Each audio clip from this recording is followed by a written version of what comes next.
Oscar is always on right track. That is why Fast Track Taxi app உடனே download பண்ணுங்க. சாணக்கியாவின் உரை வீச்சு understanding Ambedkar மா வெங்கடேசன் பேசுகிறார். ஏப்ரல் 12 சனிக்கிழமை இரவு 7 மணிக்கு கிருஷ்ண கானசபா மெயின் ஹால், டி நகர், சென்னை. அனைவரும் வருக. அனுமதி இலவசம். எதிர்காலத்தில் திராவிட பேர் இனத்தையும் இந்த மாபெரும் இயக்கத்தையும் கட்டிக்காத்து வழிநடத்த இருக்கின்ற இளைய தலைமுறையின் இனிய தோழர்களே, உங்கள் அனைவருக்கும் அன்பான வணக்கம். புகழேந்தி அவர்களும் மாவட்ட செயலாளர் அவர்களும் குறிப்பிட்டதை போல் என் வாழ்வின் மறக்க முடியாத நாள் இந்த நாள்.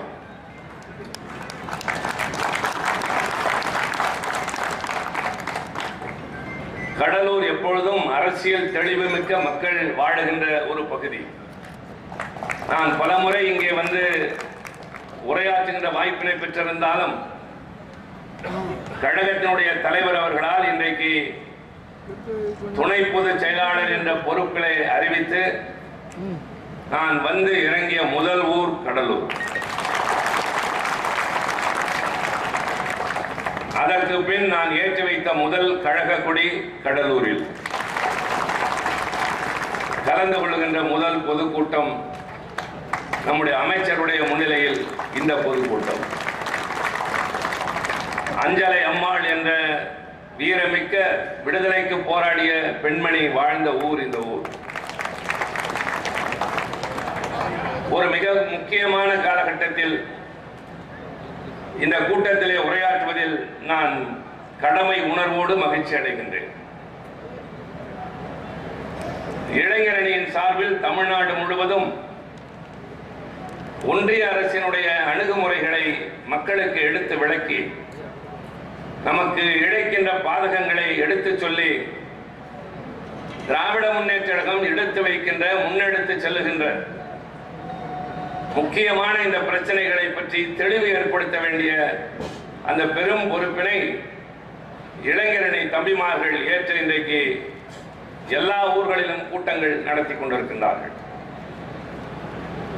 இங்கே நம்முடைய அமைச்சர் MRK பன்னீர்செல்வம் அவர்கள் குறிப்பிட்டதை போல் நாங்கள் எல்லாம் நாட்டுக்கு அறிமுகமானது இளைஞரணியின் மூலமாகத்தான். மிசா சட்டத்திலே கல்லூரி படிக்கிற போது நான் ஒரு வருட காலம் அடைபட்டு இருந்தாலும் அதற்கு பின் அப்போது இளைஞரணி முகிழ்காத காலத்திலே மாணவரணி பொறுப்பில் இருந்திருந்தாலும் முதலாக இளைஞரணி என்ற இந்த அமைப்பு தோன்றி கழகத்தின் இன்றைய தலைவர் அவர்களோடு 50 ஆண்டு காலமாக தொடர்ந்து பயணித்து வருகின்ற வாய்ப்பினை பெற்றவன் நான். எங்களோடு இருந்து பணியாற்றியவர் தான் இன்றைக்கு இந்தியாவிலேயே முதலாக வேளாண்மை துறைக்கென்று ஒரு தனியான நிதிநிலை அறிக்கையினை அளிக்கின்ற வாய்ப்பினை பெற்ற நம்முடைய MRK பன்னீர்செல்வம் அவர்கள். எப்படி நான் இந்த கூட்டத்திற்கு வந்தது ஒரு மறக்க முடியாத நாள் என்று குறிப்பிடுகிறேனோ, அதை போல நம்முடைய மாநிலத்தின் வரலாற்றில் முதலாக வேளாண்மை துறைக்கென்று தனியானது ஒரு நிதிநிலை அறிக்கை அளிக்க ஆரம்பித்தது தளபதியினுடைய ஆட்சி. அந்த வாய்ப்பினை பெற்று அதை சட்டப்பேரவையிலே நாட்டுக்கு அர்ப்பணிக்கின்ற மிகப்பெரிய வாய்ப்பு நம்முடைய MRK பன்னீர்செல்வம் அவர்களுக்கு கிடைத்திருக்கிறது. உழவர்கள் கொண்டாடுகிறார்கள். தமிழ்நாடு இன்றைக்கு உணவு உற்பத்தியிலே தன்னிறைவு பெற்றிருக்கின்றது. மற்ற மாநிலங்களுக்கு வழிகாட்டியாக திகழ்கிறது என்பதற்கு இந்த நிதிநிலை அறிக்கை ஒரு எடுத்துக்காட்டு. அவர் குறிப்பிட்டதை போல் இன்றைக்கு நான் நாடாளுமன்றத்திலே மாநிலங்களவையில் கழக உறுப்பினர்களின் குழுவின் தலைவராக இருக்கிறேன். அவர் மாநிலத்தின் அமைச்சராக இருக்கிறார். காஞ்சியிலே இருக்கிற தம்பி அன்பரசன் இளைஞரணியிலே வளர்ந்தவர் தான். பக்கத்திலே இருக்கிற திருவண்ணாமலையிலே இருக்கிற பிச்சாண்டி இளைஞரணியிலே வளர்ந்தவர் தான். ஒரு நீண்ட பட்டியலே உண்டு. கழக தலைவரோடு அன்றைக்கு பயணத்தை தொடங்கிய எல்லோரும் கழகத்தின் மாவட்ட செயலாளர்களாக மிகப்பெரிய பொறுப்புகளை ஏற்று இன்றைக்கு இந்த இயக்கத்தை வழிநடத்துகிறவர்களாக மாறியிருக்கின்றார்கள். இளைஞரணியை உருவாக்கிய போது தலைவர் கலைஞர் சொன்ன விளக்கமே இது வாழைக்கு கன்று அல்ல, ஆளுக்கு விழுது என்று சொன்னார்கள். வாழை கன்று ஈனுகிற தாய் வாழைக்கன்று அழிந்து போகும். ஆனால் ஆலமரம் விழுது ஊன்றுகிற போது அந்த ஆலமரத்தினுடைய வேர்கள் கொஞ்சம் விற்று போகிற நேரத்தில் இந்த விழுதுகள் அந்த ஆலமரத்தை தாங்கி நிற்கும். அதுபோல இளைஞரணி என்கின்ற இந்த தோழர்கள் கழகத்தின் துணை அமைப்பாகிய இளைஞரணி என்ற வாய்க்கால் வழியாக ஓடி அனுபவத்தினை பெற்று பின்னர் வந்து மூத்தவர்களோடு இணைகிற போது இயக்கத்தை தொடர்ந்து நடத்துகிற ஒரு ரிலே ஓட்ட பந்தயம் என்பதை போல் அந்த வாய்ப்பினையும் அனுபவத்தையும் பொறுப்பையும் பெற்றவர்களாக முதிர்ச்சி பெற்றிருப்பார்கள். தீர்க்க தரிசனத்தோடு சீன நாட்டின் மாசேதுங்கை போல கழக தலைவர் கலைஞர் அவர்கள் அன்றைக்கு தொடங்கிய இந்த அமைப்பு இன்றைக்கு இந்தியாவில் வேறு எந்த கட்சிக்கும் இல்லை என்கிற அளவிற்கு நிமிர்ந்து நிற்கிறது.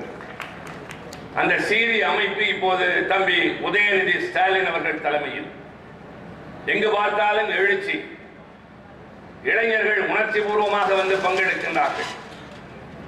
ஒரு கும்பலாக வந்து கலந்துவிட்டு கலைந்து செல்கிறவர்களாக இல்லாமல் கொள்கை தெளிவு உள்ளவர்களாக, எந்த நோக்கத்திற்காக அரசியலுக்கு வந்தோம் என்பதை புரிந்தவர்களாக, எந்த இடர்வரினும் ஏற்றுக்கொள்ளலாம் என்ற மன வலிமையை பெற்றவர்களாக இந்த இளைஞரணி தம்பிமார்கள் திகழ்வது மனதிற்கு மகிழ்ச்சியாக இருக்கிறது.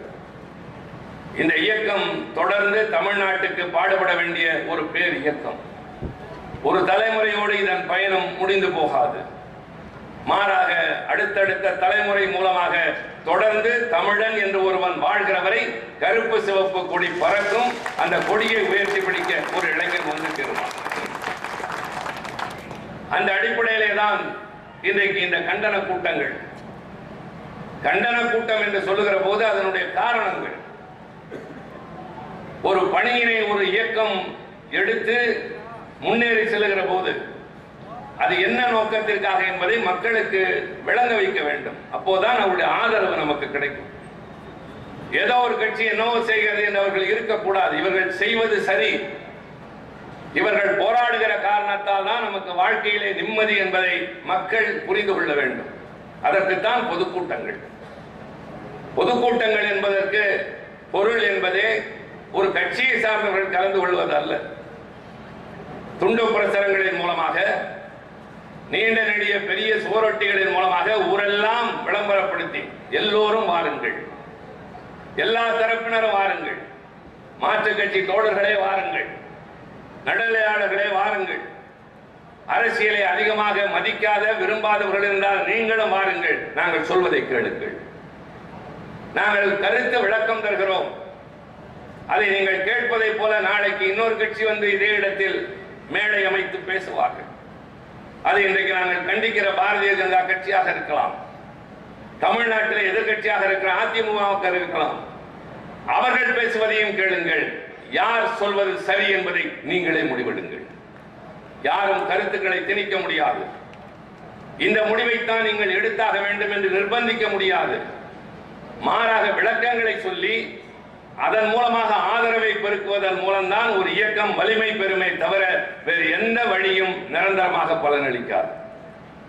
அந்த அடிப்படையிலே தான் எது நடந்தாலும், எவ்வளவு பெரிய கட்சியாக இருந்தாலும், ஒரு மாநிலத்தை ஆளுகிற கட்சியோ அல்லது ஒன்றியத்தை டெல்லியில் ஆளுகிற கட்சியாக இருந்தாலும் கடைசியாக வந்து நிற்க வேண்டிய இடம் மக்கள் மன்றம்.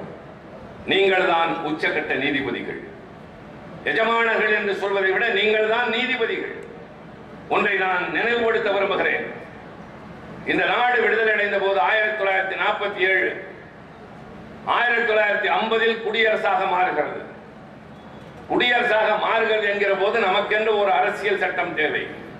அதனால் வரை தோழர்களே, நம்முடைய இந்த நாட்டினுடைய ஆட்சி மொழி என்பது ஆங்கிலமாக மட்டுமே தான் இருக்கிறது. இந்தி என்பது ஒரு பகுதியிலே தமிழை போல், மலையாளத்தை போல், கன்னடத்தை போல் பேசப்பட்டு வந்த ஒரு மொழி. ஆனால் விடுதலை பெற்று குடியரசாக மாறியவுடன் ஒரு தரப்பினர் இந்த நாட்டின் ஆட்சி மொழியாக இந்தி மொழி இருக்க வேண்டும் என்று அரசியல் சட்ட நிர்ணய சபையிலே வாதாடுகிறார்கள். காங்கிரஸ் கட்சியினுடைய அவர்களுடைய கட்சியின் குழுவிலே பெரும்பாலோர் வாதிடுகிறார்கள். இல்லை, ஆங்கிலமே தொடரட்டும் என்று ஒரு பிரிவினர், இந்தி இருக்கட்டும் என்று ஒரு பிரிவினர். இந்த நிலையில் ஒற்றை வாக்குகளோடு இந்தி என்பது ஆட்சி மொழியாக இருக்கட்டும் என்று முடிவெடுத்த நேரத்தில் ஒரு கருத்தை சொல்கிறார்கள். நீங்கள் நன்றாக மனதிலே பதிய வைக்க வேண்டும். இந்தி என்ற மொழியோடு ஆங்கிலம் என்பதும் ஆட்சி மொழியாக தொடரும். 15 ஆண்டுகளுக்கு பின்னால், இன்றிலிருந்து 15 ஆண்டுகள், 1950 இருந்து 15 ஆண்டுகளுக்கு உள்ளாக நாடாளுமன்றம் எந்த சட்டத்தையும் இயற்றாத பட்சத்தில் ஆங்கிலம் என்பது அகன்று இந்தி மட்டுமே ஆட்சி மொழியாக இருக்கும் என்ற ஒரு பிரிவு இருந்தது.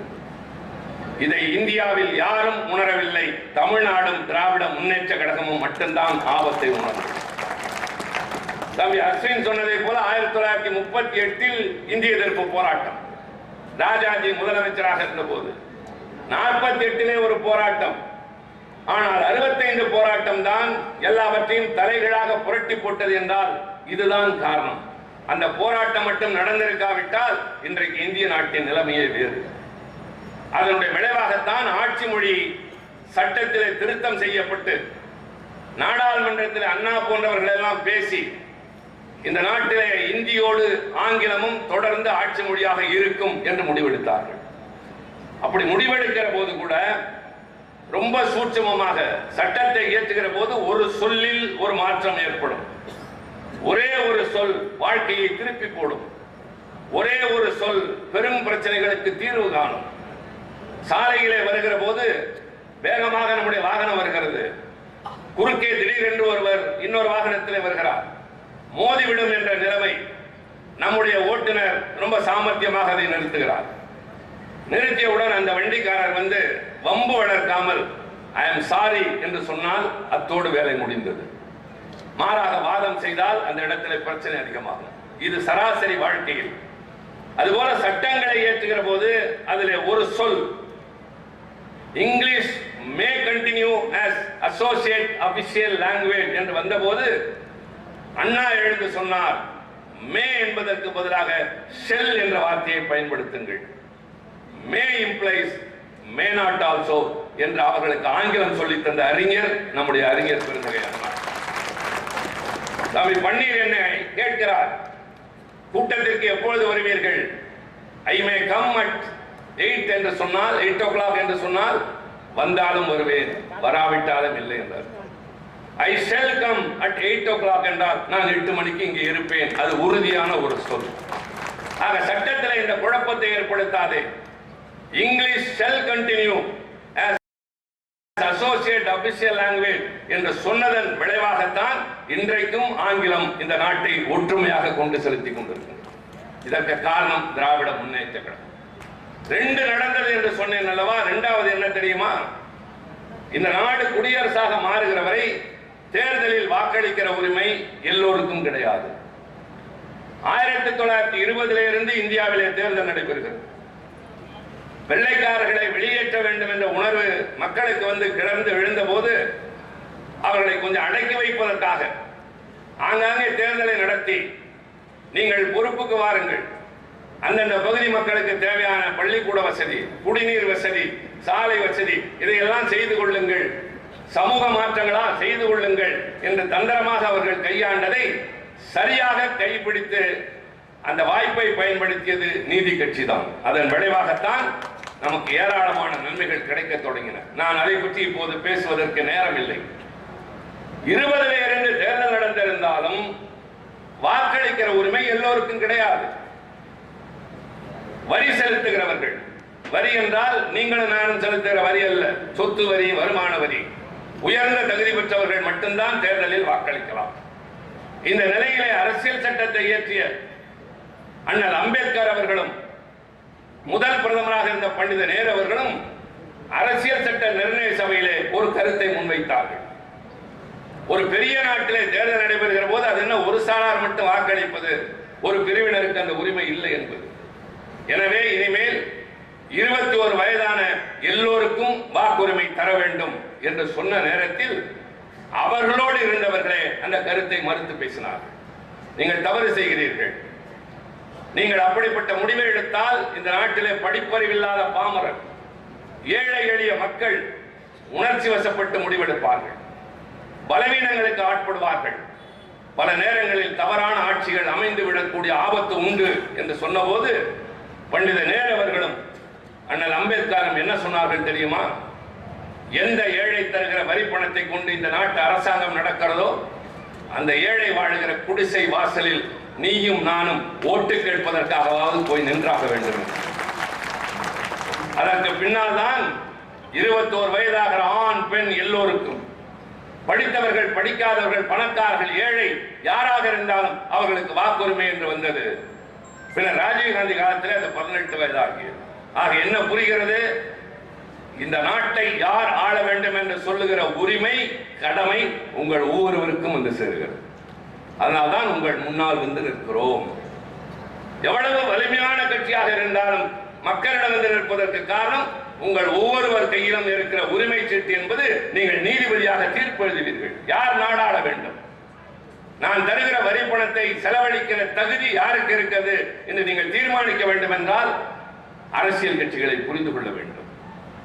அந்த அடிப்படையில் தான் திராவிட முன்னேற்ற கழகம் இன்றைக்கு இந்த இடத்துல வந்து உங்கள் முன்னால் கருத்து விளக்கங்களை வைக்கிறது. நாங்கள் இதையெல்லாம் செய்திருக்கிறோம், இதையெல்லாம் செய்ய காத்திருக்கிறோம். இன்றைய கழக தலைவர் தளபதி அண்ணன் ஸ்டாலின் அவர்களுக்கு 2 பெரிய பொறுப்புகள். ஒன்று மாநிலத்தின் முதலமைச்சர், இன்னொன்று நீண்ட நெடிய பாரம்பரியம் உள்ள நூற்றாண்டுகளை கடந்த இந்த திராவிட முன்னேற்ற கழகத்தின் தலைவர் என்ற 2வது பொறுப்பு. தலைவர் என்ற பொறுப்பிலே கழகத்தை வழிநடத்துகிறார். முதலமைச்சர் என்ற பொறுப்பிலே மக்களுக்கு வேண்டியதை செய்கிறார். கழகத்தின் தலைவர் என்கிற போது இந்த நாட்டை சூழுகின்ற ஆபத்துகள், போர் மேகங்களை எதிர்கொள்ளுகின்ற ஒரு போர் வீரனாக நிற்கிறார். முதலமைச்சர் என்கிற போது ஒரு தாயாக மாறி இந்த நாட்டு மக்களை அரவணைக்கிறார். ஒன்றை கேட்டு தருவது ஒன்று, கேட்டும் அதை புரிந்து கொள்ளாமல் மறுப்பவர்கள் உண்டு. கேட்காமலே தருகிறவர்கள் யாரோ அவர்கள் தான் உண்மையான தலைவர்கள், அவர்கள் தான் தாயை போட்டவர்கள். அதற்கு காரணம் என்ன? நம்முடைய மாவட்ட செயலாளர் சொன்னதை போல் நாங்கள் எல்லாம் தமிழ்நாட்டின் பட்டி தொட்டிகள், வீதிகள், முச்சந்திகள், கிராமங்கள் தோறும் சுற்றி வந்தவர்கள். அண்ணா சொல்வார், நான் அண்ணா சொன்னதற்காக ஆங்கிலத்தில் சொல்கிறேன், இல்லாவிட்டால் தமிழில் பேசுகிற போது ஆங்கில சொல் கலப்பில்லாமல் பேச வேண்டும் என்ற ஒரு பயிற்சி வைத்திருக்கிறேன். ஆங்கிலத்தில் பேசுகிற போது தமிழில் பேசுவதில்லை. டெல்லியில இந்தியில பேசிக் கொண்டிருப்பான், திடீரென்று ஆங்கிலத்தில் பேசுவார்கள், ஆங்கிலத்தில் பேசுவார்கள், திடீரென்று இந்தியில பேசுவார்கள். நமக்கு கலப்பே கிடையாது, எதுவாக இருந்தாலும் ஒன்றே ஒன்றுதான். அந்த நிலையில் இருக்கும். அண்ணா சொல்வார், dear brother, go to the people. இளைஞர்களுக்கு சொல்வேன் அண்ணா சொன்னதை, dear brother, go to the people, live among them, love them, learn from them and then serve them. Start from what they know, build on what they have என்று சொல்வார்.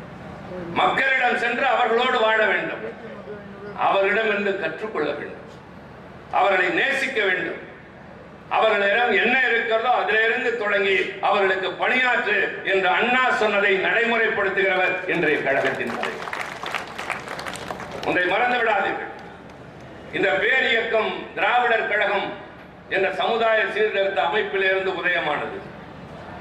இதற்கு பெயர் திராவிட முன்னேற்ற கழகம் என்று பெயரிட்ட போது அண்ணாவிடம் சிலர் சொன்னார்கள், திராவிடர் கழகம் என்றால் திராவிடர் முன்னேற்ற கழகம் என்று தானே வர வேண்டும், ஏன் நீங்கள் இப்படி வைக்கிறீர்கள் என்ற போது அவர் சொன்ன விளக்கம், திராவிடர் கழகம் என்ற அமைப்பு ஒரு சமுதாய சீர்திருத்த அமைப்பு, உலகமெங்கும் வாழ்கிற திராவிடர்களின் உரிமைக்கு குரல் கொடுக்கின்ற அமைப்பு.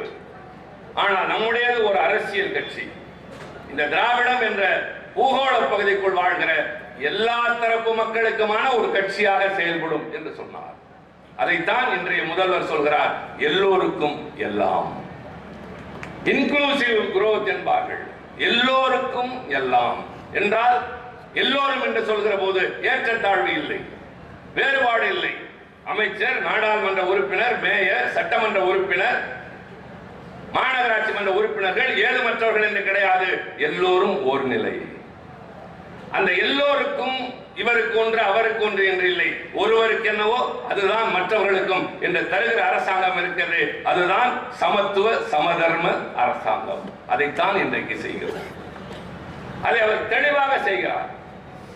இப்போது பெண்கள் பேருந்திலே பயணம் செய்கிறார்கள். பேருந்திலே பயணம் செல்கிற போது கட்டணம் செலுத்தவில்லை, பல இடங்களுக்கு செல்கிறார்கள். அதற்கு பெயர் இலவச பயணம் அல்ல, வேறு என்ன? சராசரியாக பேருந்தில் பயணம் செய்கிற பெண்கள் எல்லாம் ஒன்றிய அரசிலும் மாநில அரசிலும் பணியாற்றுகிறவர்கள் அல்ல. கூலி வேலைக்கு போகிறவர்கள், சந்தையிலே காய்கறி விற்க போகிறவர்கள், பூ தொடுத்து விற்க போகிறவர்கள், விவசாய கூலி தொழிலாளிகள், அக்கம் பக்கம் இருக்கிற வீடுகளிலே அங்க இருக்கிற பிள்ளைகளை பார்த்துக் கொள்ள செல்கிறவர்கள், இவர்கள் எல்லாம் உண்டு. மாத சம்பளம் ஒரு 4000 5000 தான் வரும். அது 1000 ரூபாய் பேருந்துக்கு என்று சொன்னால் குடும்பத்தின் செலவை சரி கட்ட முடியாமல் தவிப்பார்கள். அந்த நிலையில் தான் முதலமைச்சர் முன்வந்து சொல்கிறார், அம்மா இனிமேல் நீ பேருந்துக்கு கட்டணம் செலுத்த வேண்டாம், உன் அண்ணன் ஸ்டாலின் நான் ஏற்றுக்கொள்கிறேன் என்று சொல்றார். அது இலவச பயணமே அல்ல. பின்னர் என்ன? நீங்கள் தர வேண்டிய கட்டணத்தை அரசாங்கம் போக்குவரத்து துறைக்கு செலுத்தும். இப்பொழுது நான் தொடர் வண்டியிலே வந்தேன், சென்னையிலிருந்து கடலூருக்கு. நான் வந்தேன் என்றால் அது இலவச பயணம் அல்ல. நான் வந்த பயணத்திற்கான கட்டணத்தை நாடாளுமன்ற விவகாரத்துறை ரயில்வே துறைக்கு செலுத்திவிடும். இல்லாவிட்டால் ரயில்வே துறை நஷ்டம், போக்குவரத்து கழகம் நஷ்டம். ஆக மாணவர்கள் பேருந்திலே சென்றாலும் தாய்மார்கள் சென்றாலும் அது ஓசி பயணமே அல்ல, இலவச பயணமும் அல்ல. உங்கள் செலவை ஒரு அண்ணன் பொறுப்புணர்ச்சியோடு உங்களுடைய சிரமத்தை குறைக்க உரிமை தொகை தருகிறார், புதுமை பெண் திட்டத்தில் கல்லூரியிலே தருகிறார், தமிழ் புதல்வன் திட்டம், இப்படி அடுக்கிக் கொண்டே போகலாம். யாரும் கேட்காமலே செய்கிறார், கேட்க வேண்டும் என்று தெரியாதவர்களுக்கும் செய்கிறார். மதிய உணவு திட்டம் எப்போது தொடங்கியது? யாரை கேட்டாலும் சொல்வார்கள் காமராஜர் காலத்தில் இருந்து. இல்லை, சார் பிட்டி தியாகராயர் சென்னை மாநகராட்சி மன்றத்தினுடைய தலைவராக இருந்த போது சென்னை மாநகராட்சி பள்ளிக்கூடங்களில் தொடங்கப்பட்டது. நீதி கட்சி ஆட்சிக்கு வந்ததற்கு பின்னால் பள்ளிக்கூடங்களில் பரவலாக்கப்பட்டது. பெருந்தலைவர் காமராஜர் முதல்வராக இருந்த காலத்தில் ஒரு நாள் அவர் காரில் போகிறார். போகிற வழியிலே ரயில் செல்வதற்காக கதவு அடைக்கிறார்கள், காத்து நிற்கிறார் 2-3 கார்கள். அக்கம் பக்கத்திலே மாடு வைத்துக் கொண்டிருக்கிற சிறுவர்கள் பக்கத்தில் வந்து அந்த காரை தொட்டு தொட்டு பார்க்கிறார்கள். உள்ளே யார் இருக்கிறார்கள் என்று பார்க்கவில்லை. அந்த காலத்தில் எல்லாம் கார்களை கிராமத்தில் பார்ப்பதே அபூர்வம். ஒரு 3-4 கார்கள் தூசி பறக்க ஊருக்குள்ளே வந்தால் எல்லோரும் பின்னால் ஓடுவார்கள். அது மாதிரி அந்த சிறுவர்கள் சுற்றி வருகிற போது இவர் அழைத்து கேட்கிறார், யார் தம்பி நீங்கள் எல்லாம்? பள்ளிக்கூடம் போகலையா? இன்றைக்கு என்ன விடுமுறையா? நிமிர்ந்து பார்க்காமல் பதில் சொல்கிறார்கள், நாங்கள் எல்லாம் படிக்கிற பசங்க இல்லை, மாடு மேய்க்கிறவங்க. படிக்கிற வயதில் மாடு மேய்க்கலாமா? கேட்பவர் மாநிலத்தின் முதலமைச்சர், ஒரு பெரிய கட்சியின் தலைவர் என்று அறியாத அந்த பிள்ளைகள் சொல்கிறார்கள், மாடு மேய்த்து விட்டு வீட்டுக்கு போனால் மாட்டுக்கு சொந்தக்காரன் ஒருவேளை சோறு போடுவான், பள்ளிக்கூடத்துக்கு போனா எவையா போடுவான்னு கேட்டார். காமராஜர் கோபிக்கவில்லை, யோசித்துக் கொண்டே போனார். வளர வேண்டிய பருவத்தில், படிக்க வேண்டிய பருவத்தில் இந்த பிள்ளைகள் ஒருவேளை சோற்றுக்காக மாடு மேய்க்கிறார்களே என்று தமிழ்நாடு முழுவதும் தொடக்க பள்ளிகளில் மதிய உணவு திட்டத்தை விரிவாக்கினார். அது எம்ஜிஆர் ஆட்சி காலத்தில் சத்துணவு என்று பெயர் பெற்றது. கலைஞர் ஆட்சி காலத்தில் உண்மையான சத்துணவாக மாற தினந்தோறும் முட்டை தரப்பட்டது. முட்டை சாப்பிடாத பிள்ளைகளுக்கு வாழைப்பழம் தரப்பட்டது. இதில் ஒரு பண்பு உண்டு. திட்டத்தை தொடர்ந்து நடத்திய கலைஞர் அந்த திட்டத்தின் பெயரை மாற்றவில்லை. எம்ஜிஆர் சத்துணவு திட்டம் என்றுதான் இருந்தது. அதை அகற்ற சிறுமை குணம் அவரிடம் இல்லை. இது மதிய உணவு திட்டம் இன்றைக்கு இந்தியாவில் எல்லா மாநிலங்களிலும் நடைபெறுகிறது. ஆனால் தொடக்கம் தமிழ்நாடு தான். அப்படி மதிய உணவுக்காகவே படிக்கிற பிள்ளைகள் உண்டு. காலையில் தாயும் தந்தையும் வேலைக்கு போகிற போது அவசரத்தில் எதுவும் தயாரிக்காமல் நீராகாரம் இருக்கிறது சாப்பிட்டு போ என்று சொல்வதும் உண்டு. அதுவும் இல்லாமல் பள்ளிக்கூடத்தில் போய் சாப்பிட்டு கொள் என்று சொல்கிற குடும்பங்களும் உண்டு. அப்படி பள்ளிக்கூட மதிய உணவை நம்பி வருகிற பிள்ளைகள், சின்ன குழந்தைகள் தொடக்க பள்ளியிலே 12 மணிக்கெல்லாம் சுருண்டு விடுவார்கள், முகம் வாடி போகும். எந்த பிள்ளையும் முறையிடவில்லை, எந்த பெற்றோரும் கோரிக்கை தரவில்லை. தமிழ்நாட்டின் முதலமைச்சர் தான் காலையிலே வருகிற பிள்ளைகளுக்கும் சிற்றுண்டி தர ஆரம்பித்தார்.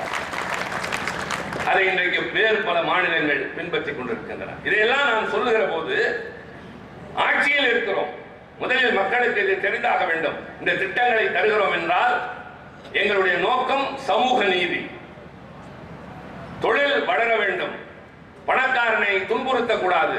ஆனால் அதே நேரத்தில் அவர்களிடமிருந்து ஏழைகளுக்கு தர வேண்டியதை தர வேண்டும். அண்ணாவிடம் உங்கள் பொருளாதார கொள்கை என்ன என்று ஆட்சிக்கு வந்தவுடன் டெல்லியில் கேட்டார்கள். Tap the rich and pat the poor என்று அண்ணா சொன்னார். இந்த டேப் என்ற வார்த்தையை திருப்பி படித்தால் பேட் என்று வரும். தமிழைப் போலவே ஆங்கிலத்தில் புலமை. பணக்காரனிடமிருந்து எடுப்பேன், ஏழைகளுக்கு கொடுப்பேன் என்று அண்ணா சொன்னார். கலைஞர் தொடர்ந்தார். இன்றைய முதலமைச்சர் அதைத்தான் செய்து காட்டுகிறார். விவசாயம் வளர்ந்தால்தான், ஒரு மாநிலத்தில் உணவு உற்பத்தி இருந்தால்தான் மிகப்பெரிய இக்கட்டான நிலைமையை சமாளிக்க முடியும் என்பதால் இவரை போல ஒரு திறமைசாலி அங்கே அமைச்சராக்கி நிதிநிலை அறிக்கையை தந்து இயற்கை வேளாண்மையை ஊக்கப்படுத்தி என்னவெல்லாம் நடக்கிறது, மகிழ்ச்சியாக இருக்கிறது. டெல்லி பட்டணத்தில் எங்களுக்கெல்லாம் முன்னை விட இப்போது அதிக மரியாதை. ஏன் தெரியுமா? You are all Stalin's battalion. திமுகவுக்கு எப்பொழுதுமே மரியாதை உண்டு. இப்போது கருத்துக்களை நம்மிடம் கேட்கிறார்கள். மற்ற கட்சிகள் கூட ஒரு முடிவெடுத்தால் உங்களை பின்பற்றுகிறோம் என்று சொல்கிறார்கள். வக்ஃப் சட்டத்தை எதிர்த்து எதிர்கட்சிகள் எல்லாம் வாக்களிக்கின்றன. நான் சொல்கிறேன், இடையில் ஒரு திருத்தத்தை நான் தர விரும்புகிறேன். அதை வாக்கெடுப்புக்கு விட வேண்டும். திருத்தம் எல்லா கட்சிகளும் தருகின்றன. ஒரு சட்டம் நிறைவேறுவதற்கு முன்னால் திருத்தங்கள் தரலாம். ரொம்ப முக்கியமானவை பல இருக்கின்றது. அப்படி ஒரு திருத்தத்தை நான் வலியுறுத்த வேண்டும் என்ற பொழுது பேசிவிட்டு சொன்னார்கள், திமுக முன்மொழிகிற திருத்தம், எனவே ஆதரிப்போம். ஒத்துக்கொண்டார்கள். என்ன திருத்தம் அது? வக்ஃப் வாரியத்தில் முஸ்லிம்கள் அல்லாத 2 பேரை நியமிப்போம். இது ஒன்றிய அரசு கொண்டு வந்திருக்கிற சட்டம். இந்து அறநிலையத்துறையில் இந்துக்கள் மட்டும்தான் இருக்க வேண்டும். கிறிஸ்துவர்கள் சபையில் கிறிஸ்துவர்கள் மட்டும்தான் இருக்க வேண்டும். சீக்கியர்களின் குருத்வாராவில் சீக்கியர்கள் மட்டும்தான் இருக்க வேண்டும். ஆனால் முஸ்லிம்கள் அமைப்பில் மட்டும் ஏன் முஸ்லிம்கள் அல்லாதவர்களை கொண்டு வந்து சேர்க்கிறீர்கள் என்ற போது பதில் இல்லை. இந்த திருத்தத்தை நான் வலியுறுத்தினேன். வாக்கெடுப்பு நடந்தது. மொத்தமாக வாக்களித்த போது சூழ்நிலையினால் எதிர்த்து வாக்களித்தோம் என்று சொல்கிற அதிமுக இந்த திருத்தத்திற்கு ஆதரவாக வாக்களிக்கவில்லை. இஸ்லாமிய தோழர்கள் இருந்தால் தெரிந்து கொள்ளட்டும். உங்களை அதிகம் பாதிக்கப்பட போவதாக நீங்கள் நினைக்கிற அந்த கருத்தை அங்கே வலியுறுத்தினோம். குடியுரிமை சட்ட திருத்தம். இந்த நாட்டிலே குடியுரிமை தருவோம் என்று பெருமையோடு பேசிய இந்திய அரசாங்கம் தெளிவாக ஒரு பிரிவினரை வஞ்சித்தது. தொடக்க நாளிலே இருந்து ஆட்சிக்கு வந்ததில் இருந்து அவருடைய குறி என்பது இஸ்லாமியர்களை ஒடுக்குவது, ஒதுக்குவது, ஓரங்கட்டுவது. இது கூடாது. இது இஸ்லாமியர்களுக்கு மட்டுமல்ல, நாளைக்கு கிறிஸ்துவர்களுக்கும் வரும். யூனிஃபார்ம் சிவில் கோட் என்று சொல்கிற புது சிவில் சட்டம் வந்திருந்தால் எல்லா சமயங்களும் கிறிஸ்தவர்கள், இஸ்லாமியர்கள், சீக்கியர்கள், பௌத்தர்கள் எல்லோரும் பாதிக்கப்படுவார்கள். சிறுபான்மையினரை குறிவைக்கிற ஒரு அரசாங்கம். இந்திய நாடு என்பது ஒரு மொழிக்கானது அல்ல, ஒரு இனத்திற்கானது அல்ல, ஒரு மதத்திற்கும் ஆனதல்ல. ஆனால் பாரதிய ஜனதா சொல்கிறது ஒரே நாடு, ஒரே உணவு, ஒரே கல்வி, ஒரே மதம், ஒரே மொழி. ஏற்க முடியாது. India is a multilingual, multicultural, multi-regional, multi-religious country. ஆரம்ப காலத்திலிருந்து ஏற்றுதான் நடத்துகிறோம். இந்த தம்பிமார்கள் எல்லாம் பேண்ட் சட்டை அணிந்திருக்கிறார். ஒருவர் கருப்பு பேண்ட், ஒருவர் வெள்ளை சட்டை, மற்றவர்கள் வெள்ளை பேண்ட் வெள்ளை சட்டை. நம்முடைய அமைச்சர் அரைக்கை சட்டையும் வேட்டியும், நான் ஜிப்பாவும் வேட்டியும். அவரவர் விருப்பத்திற்கு அவரவர். ஆனால் ஒன்று சேர்ந்து நடப்போம் என்கிறோமே, அதுதான் வேற்றுமையில் ஒற்றுமை. எல்லோரும் ஒரே உடையோடு வர வேண்டும் என்பது நியதி அல்ல. அது நாட்டை நிர்பந்திக்க முடியாது. அவரவர் விருப்பத்திற்கு இருக்கலாம் என்ற காரணத்தால் தான் அரசியல் சட்டத்திலேயே செகுலர் டெமோக்ராட்டிக் ரிபப்ளிக் என்று இருக்கிறது. மத சார்பற்ற, மதங்கள் இல்லாத நாடு இல்லை. மதங்கள் உண்டு, நம்பிக்கையுடையவர்கள் உண்டு. ஆனால் அரசாங்கம் எந்த சமயத்தின் சார்பாகவும் இருக்காது என்று எழுதப்பட்டதை மீறி அவர்கள் செய்கிறார். குடியுரிமை சட்ட திருத்தம் வந்தது. அந்த நேரத்தில் அவர்கள் என்ன சொன்னார்கள்? வெளிநாடு பக்கத்தில் இருக்கிற 3 நாடுகள், அண்டை நாடுகள், எல்லையோரத்தில் பாகிஸ்தான், பங்களாதேஷ், ஆப்கானிஸ்தான், அங்கிருந்து மத ரீதியாக துன்புறுத்தப்பட்டு வருகிறவர்களுக்கு இந்தியா குடியுரிமை தரும். குடியுரிமை என்றால் என்ன? அது இருந்தால்தான் உங்களுக்கு ஆதார் கார்டு, அது இருந்தால்தான் உங்களுக்கு ரேஷன் கார்டு, அது இருந்தால்தான் பாஸ்போர்ட், அது இருந்தால்தான் இந்த நாட்டிலே இருக்க முடியும். நீங்கள் ஒருவர் மீது வழக்கு தொடுக்க முடியும். ஒருவர் வழக்கு தொடுந்தால் நீதிமன்றத்தில் போய் நிற்க முடியும். நீங்கள் வேலை செய்துவிட்டு சம்பளம் பெற்று சொத்து வாங்க முடியும். இப்போது இலங்கை அகதிகளுக்கு இருக்கிறார்கள், சம்பாதிக்கிறார்கள், ஆனால் அவர்களால் சொத்து வாங்க முடியாது. காரணம், அவர்களுக்கு குடியுரிமை கிடையாது. ஆக இந்தியா குடியுரிமை தருகிறது. 3 நாடுகளில் இருந்து மத ரீதியாக துன்புறுத்தப்பட்டு வந்தவர்கள். அடுத்து யார் யாருக்கு தருவீர்கள்? உரிமை தொகை யார் யாருக்கு தருவீர்கள்? என்னென்ன காரணங்களுக்காக? சரி, இந்த புதுமை பெண் திட்டம் யார் யாருக்கு தருவீர்கள்? அரசு பள்ளியில் படித்திருக்க வேண்டும், தமிழ் வழி கல்வி படித்திருக்க வேண்டும். அதுபோல நீங்கள் யார் யாருக்கு குடியுரிமை தருவீர்கள்? 5 மதங்களை சார்ந்தவர்கள். யார் யாருக்கு? இந்துக்கள், கிறிஸ்துவர்கள், சீக்கியர்கள், பார்சிகள், புத்த மதத்தை சார்ந்தவர்கள். தெளிவாக வந்துவிட்டது மசோதா. இதில் நன்றாக கண்ணுக்கு தெரிந்த ஒரு உண்மை, இஸ்லாமியர்கள் விடுபட்டிருக்கிறார். எதிர்த்து பேசுகிறோம், பேசலாம், அவ்வளவுதான். யாருக்கு தெரியும்? தொலைக்காட்சியில் 1 நிமிட நேரம் காட்டுவார்கள், பத்திரிகையிலே ஒரு பத்தி வரும், எல்லோரும் படித்து தூக்கி போடுவார்கள். ஆனால் மாற்றம் கொண்டு வர வேண்டும். மாற்றம் கொண்டு வர வேண்டும் என்றால் என்ன செய்ய வேண்டும்? திருத்தங்கள் தரலாம். முக்கியமான அதனுடைய வேரை அடித்தால் அந்த சட்டம் நிறைவேறினாலும் பாதகம் இருக்காது. எனவே எதிர்த்து பேசியதோடு நில்லாமல் திமுகவின் சார்பில் மாநிலங்களவையில் நான் ஒரு திருத்தம் தருகிறேன். மக்களவையிலே நிறைவேறி இங்கு வந்துவிட்டது. 2 அவையிலும் நிறைவேறினால்தான் அது சட்டமாக முடியும். நான் கொடுத்த திருத்தம் ரொம்ப ரொம்ப சாதாரணம். 2 இந்த 3 நாடுகள், பாகிஸ்தான், ஆப்கானிஸ்தான், பங்களாதேஷ் என்பதோடு இன்க்ளூட் ஸ்ரீலங்கா. இந்த 5 மதங்கள், இவற்றோடு இன்க்ளூட் முஸ்லிம்ஸ். வேறு ஒன்றுமே இல்லை. 2 வார்த்தை தான். இது நிறைவேறி இருந்தால் 1.5 லட்சம் இலங்கை அகதிகளுக்கு குடியுரிமை கிடைத்திருக்கும். இந்தியாவில் இருக்கிற முஸ்லிம்கள் வீதியிலே வந்து போராடுகிற அவலங்களையும் தவிர்க்கப்பட்டது. ரொம்ப சின்ன திருத்தம், ஆனால் பெரிய மாற்றம்.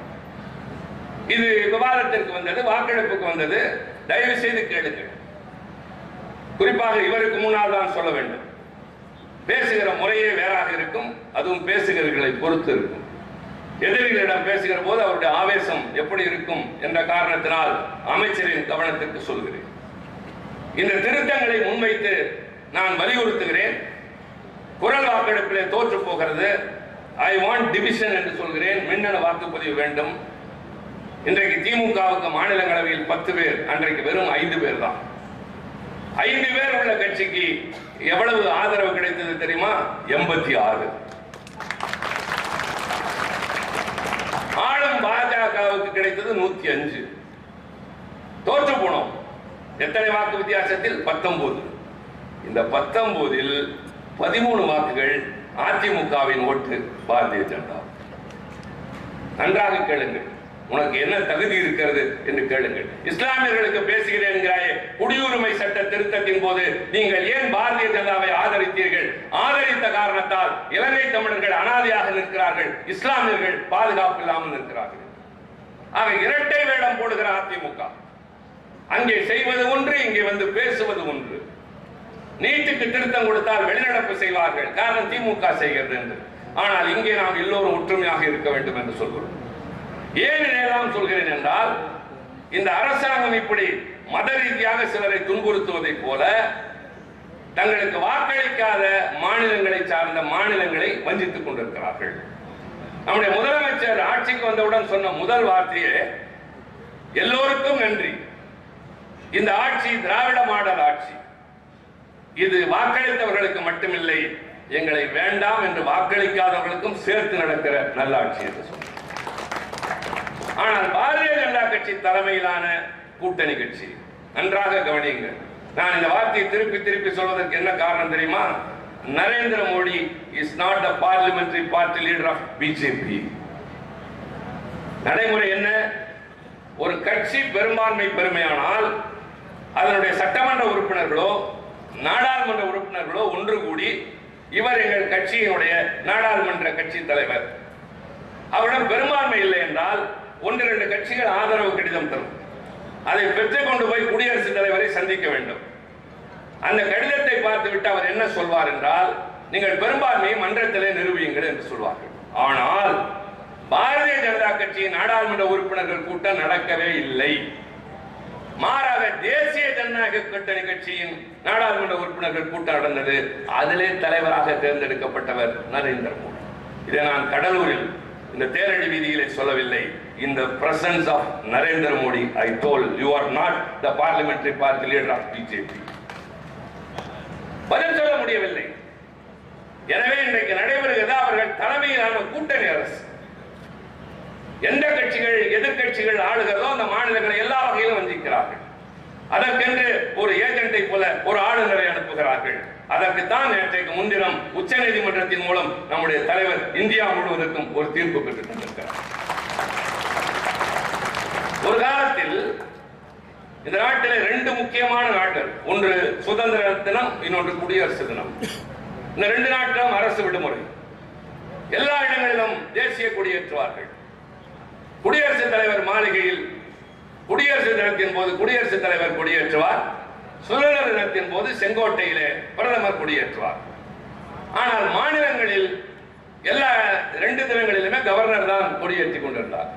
கலைஞர் முதல்வராக இருக்கிற போது லாஜிக் என்று சொல்வார்களே, அதை போல ஒரு வாதத்தை கொண்டு போய் பிரதமர் இந்திரா காந்தியிடம் சொன்னார். குடியரசு தினத்தின் போது குடியரசுத் தலைவர் ஏற்றுகிறார், ஆளுநர் ஏற்றட்டும்.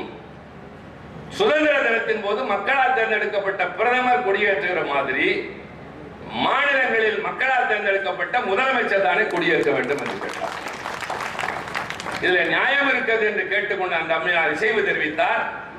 முதலாக எப்படி பன்னீர் ஒரு நிதிநிலை அறிக்கை வேளாண்மை துறைக்கு தந்தாரோ அதை போல முதலாக சென்ட் ஜார்ஜ் கோட்டையில் சுதந்திர தினத்தின் போது கொடியேற்றிய தலைவர் கலைஞர் அதே நேரத்தில் இந்தியா முழுவதும் எல்லா மாநிலத்தின் முதலமைச்சரும் ஏற்றினார். ஆக திமுக ஒரு மாநில கட்சி, ஆனால் எடுத்து வைக்கிற ஒவ்வொரு அடியின் முன்னேற்றமும் இந்தியா முழுவதற்கும் நலன் பயப்பதாக. அதுபோல பல மாநிலங்கள் வேதனைக்குள்ளாகி கொண்டிருந்த நேரத்தில் தமிழ்நாடு சட்டப்பேரவையில் இவர்கள் நிறைவேற்றிய ஏகமனதான தீர்மானங்கள், சட்ட முன்வடிவுகள், ஆளுநரிடம் 10 சட்ட முன்வடிவுகள் கிடப்பிலேயே கிடந்தன. அவர் பதில் சொல்வதில்லை. கேட்டால் கொஞ்சம் இருமாப்போடு பேசுவது, ஏகடியம் பேசுவது, இல்லாததை பேசுவது, இப்படியே செய்து கொண்டிருந்த போது கடைசியாக நீதிமன்றம் புகலிடம் சென்றோம். நீதிமன்றம் சொல்லிவிட்டது, இனிமேல் 1 மாத காலத்திற்கு மேல் ஆளுநர் சட்டப்பேரவை நிறைவேற்றிய சட்டத்தை கையில் வைத்துக் கொண்டிருக்க கூடாது. ஒன்று கையெழுத்திட வேண்டும் அல்லது காரணங்களோடு திருப்பி அனுப்ப வேண்டும். திருப்பி அனுப்பினால் அதே சட்டப்பேரவை மறுபடி நிறைவேற்றி அனுப்பினால் வேறு வழி இல்லை, மரியாதையாக கையெழுத்து போட வேண்டும். இந்த தீர்ப்பிற்கு கேரள முதலமைச்சர் பினராயி விஜயன், கர்நாடக முதலமைச்சர் சித்தராமையா மட்டுமல்ல, இந்தியாவில் இருக்கிற எல்லா மாநில முதலமைச்சர்கள் சொன்னார்கள், தமிழ்நாடு வாங்கி இருக்கிற தீர்ப்பு மாநிலங்களுக்கு கிடைத்திருக்கிற மிகப்பெரிய உரிமை. ஆக ஆளுநர்களை இப்படி ஒரு மாநில அரசு நிறைவேற்றுகின்ற நன்மைகளை தடுக்க கூடாது என்று சட்டத்தின் மூலம் தீர்ப்பு வாங்கியிருக்கிறோம். ஏன், என்ன காரணம்? நான் கடலூருக்கு வந்து போகிறவன் தான். ஆனால் கடலூர் வாழ் மக்களுக்கு என்ன தேவை, அவர்கள் யார், எப்படிப்பட்டவர்கள் என்று எனக்கா தெரியும், பன்னீருக்கு தெரியும், ராஜாவுக்கு தெரியும், புகழேந்திக்கும் ஐயப்பனுக்கும் தெரியும், மற்றவர்களுக்கு தெரியலாம். நான் அடிக்கடி வருகிற காத்தான் எனக்கு கடலூர் தலைகீழ் என்று நான் பேச முடியுமா? துறைமுகத்தை விரிவாக்கித்தார்கள் என்ற போது அதை பற்றிய குறிப்புகளை அனுப்புங்கள், நான் நாடாளுமன்றத்தில் பேசுகிறேன் என்று தான் சொன்னேன். எனக்கு அது தேவை. அது மாதிரி தமிழ்நாட்டு மக்களுக்கு என்ன தேவை என்பது இந்த மாநிலத்தை ஆளுகிற முதலமைச்சருக்கு தான் தெரியுமே தவிர டெல்லியிலே உட்கார்ந்திருப்பவர்களுக்கோ அவர் அனுப்புகிற பீகார் மாநிலத்தை சார்ந்த ஆளுநருக்கோ தெரியாது. சொன்னோம், புரிந்து கொள்ளவில்லை. உச்ச நீதிமன்றத்திடம் முறையிட்டோம், சம்மன் தேடி விழுந்தது. இன்றைக்கு இந்தியா முழுவதற்கும் பலன்கள்.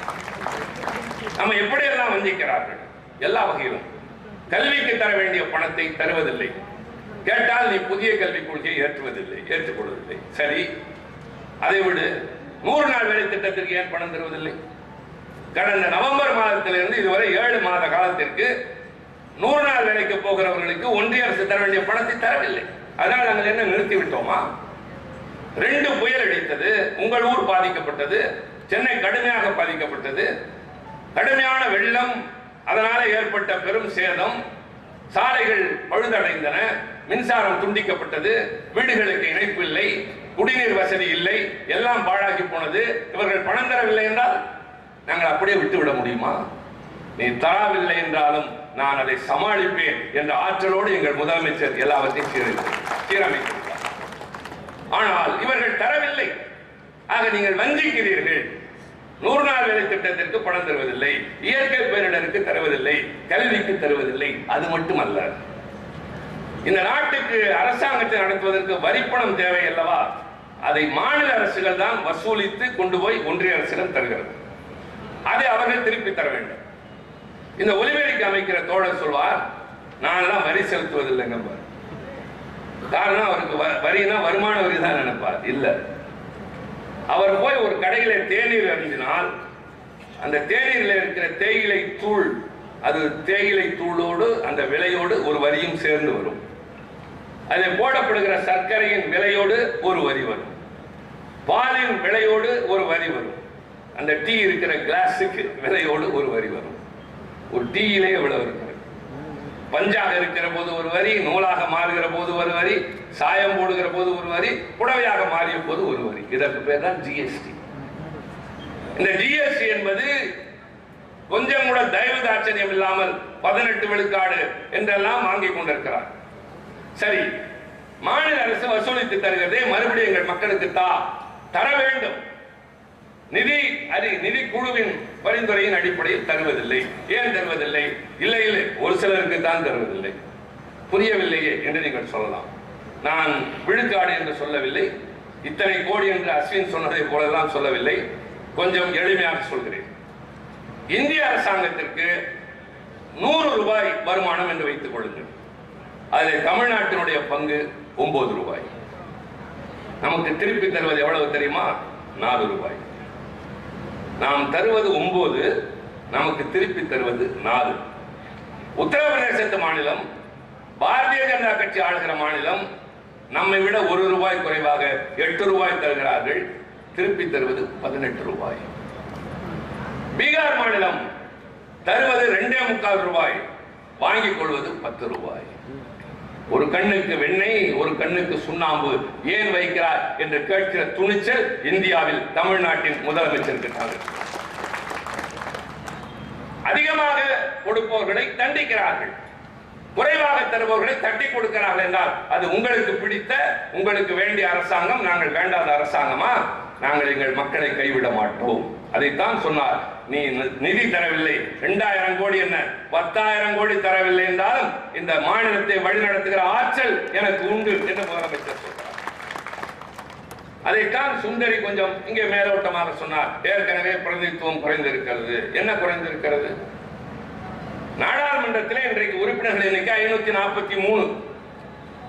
எந்த அடிப்படையில்? 50வது ஆண்டு அரசியல் சட்டம் எழுதப்பட்ட போது அதில் உள்ள ஒரு பிரிவு சொன்னது, 10 ஆண்டுகளுக்கு ஒரு முறை மக்கள் தொகை கணக்கெடுப்பு நடத்த வேண்டும். அந்த அடிப்படையில் தொகுதிகளை மறுபடி பிரித்து சீரமைக்க வேண்டும். ஒரே தொகுதியிலே அதிகம் பேர் இருக்கக்கூடாது. ஒரு நாடாளுமன்ற உறுப்பினர் என்பவருக்கு இப்போது சில இடங்களில் 25 வாக்காளர்கள், சற்றேறக்குறைய 60 லட்சம் மக்கள் தொகை.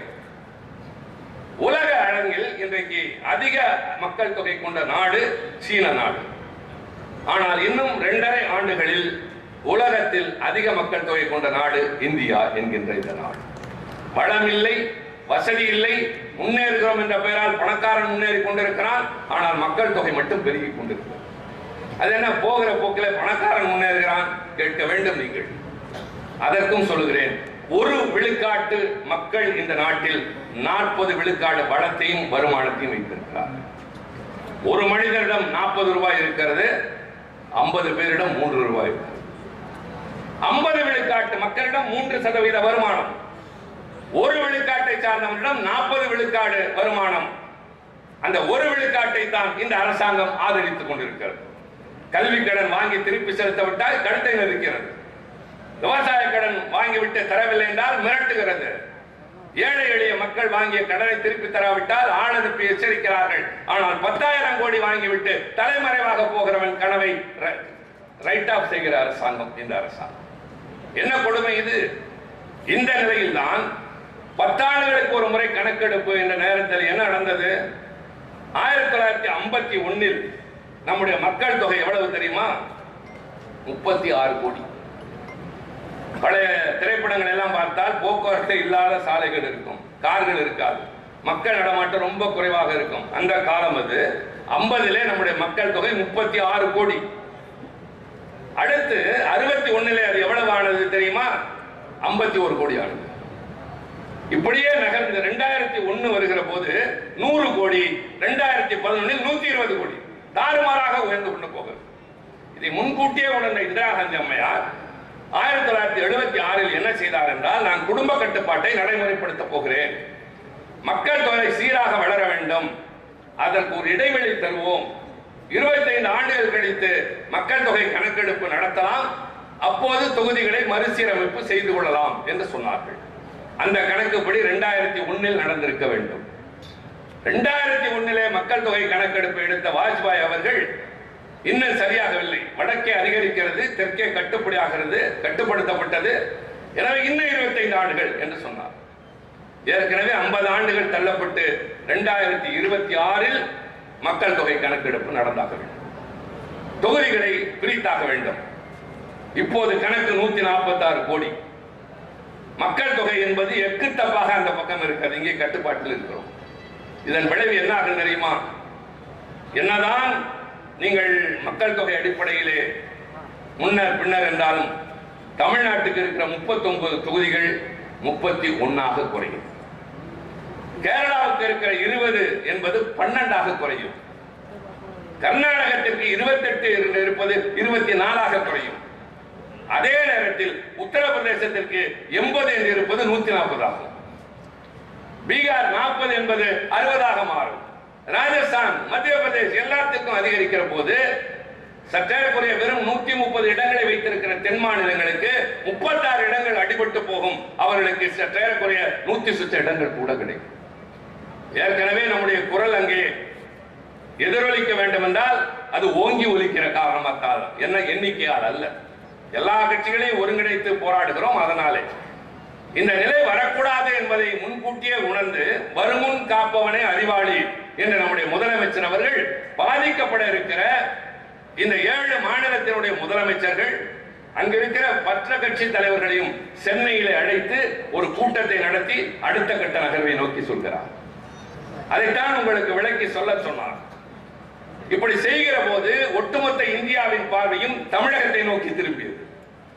எல்லா பத்திரிகைகளும் எல்லா தொலைக்காட்சி ஊடகங்களும் மட்டுமல்ல, அரசியல் கட்சிகளின் பார்வை தமிழ்நாட்டை நோக்கி திரும்பியது. அப்போது தளபதி ஸ்டாலின் சொன்னார், இனிமேல் இந்தியாவின் வரலாறு என்பது தமிழ்நாட்டிலிருந்து தான் தொடங்கி எழுதப்படும்.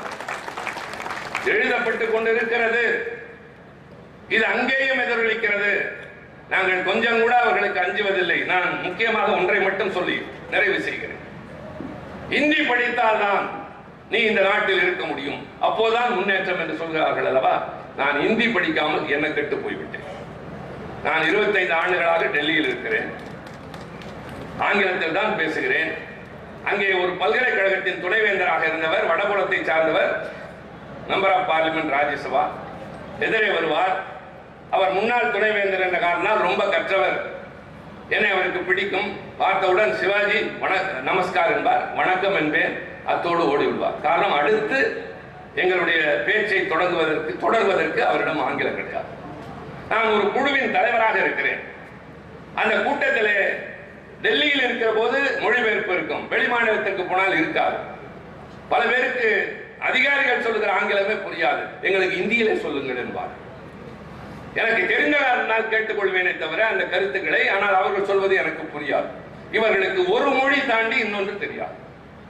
சமாஜ்வாடி கட்சியினுடைய தலைவர் அகிலேஷ் யாதவ் என்னிடம் கேட்டார், நட்புரிமையோடு சொன்னார், அவர்கள் ஆங்கிலத்துக்கு எதிரி, இந்திக்கு ஆதரவாளர்கள், மாநில மொழிகளையும் எதிர்ப்பதில்லை.